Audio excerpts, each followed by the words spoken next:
رزق میں برکت کی ایک سبق آموز نصیحت۔ حضرت موسیٰ علیہ السلام سے ایک غریب آدمی نے درخواست کی کہ آپ کلیم اللہ ہیں، یعنی اللہ تعالیٰ سے بات چیت کر سکتے ہیں، تو اللہ سے میرے لیے دعا کریں کہ وہ میرا رزق بڑھا دے، مجھے کئی وقت فاقے ہو جاتے ہیں۔ حضرت موسیٰ علیہ السلام نے بارگاہ خداوندی میں اس کی درخواست پیش کی تو بتایا گیا اس آدمی کی قسمت میں قلیل روزی یعنی تھوڑی روزی ہے، اس لیے ہمارے یہاں سے تھوڑا تھوڑا کر کے اس کو روز دیا جاتا ہے تاکہ آخر تک اسے ملتا رہے۔ اس شخص کو جب یہ بات معلوم ہوئی تو اس نے درخواست کی کہ آپ اللہ سے سفارش کریں کہ میری قسمت کا سارا رزق مجھے ایک ہی بار دلوا دیں۔ اللہ نے حضرت موسیٰ علیہ السلام کی دعا قبول کی اور اس غریب شخص کو تمام زندگی کا رزق ایک ہی بار مل گیا۔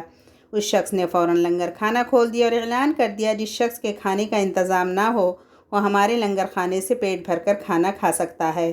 حضرت موسیٰ علیہ السلام کو اس کی اس حرکت پر تعجب ہوا۔ انہوں نے اسے سمجھانے کی کوشش کی، لیکن جب وہ نہ مانا تو مایوس ہو کر چلے گئے۔ ایک ہفتے بعد ان کا ادھر سے گزر ہوا تو دیکھا لنگر کھانا ابھی تک ویسے ہی چل رہا ہے۔ دوسری مرتبہ وہ 1 ماہ بعد اور تیسری مرتبہ 6 ماہ بعد گزرے تو آپ نے حسب معمول یعنی اسی طرح اس لنگر خانے کو چلتے ہوئے پایا اور لوگوں کو کھانا کھاتے ہوئے دیکھا۔ ان کا خیال تھا کہ اس غریب آدمی کی دریا دلی کے بدولت سارا رزق چند روز میں ختم ہو جائے گا، مگر لنگر خانہ مسلسل ابھی تک جاری تھا۔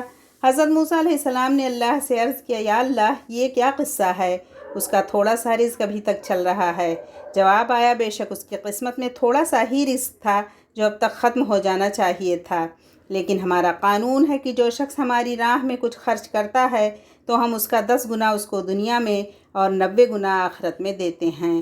یہ شخص بھی اس قانون کے دائرے سے باہر نہیں ہے۔ جتنا یہ ہماری راہ میں خرچ کرتا ہے اس کا 10 گنا ہم اسے دنیا میں ہی دے دیتے ہیں، اس میں تعجب کی کوئی بات نہیں۔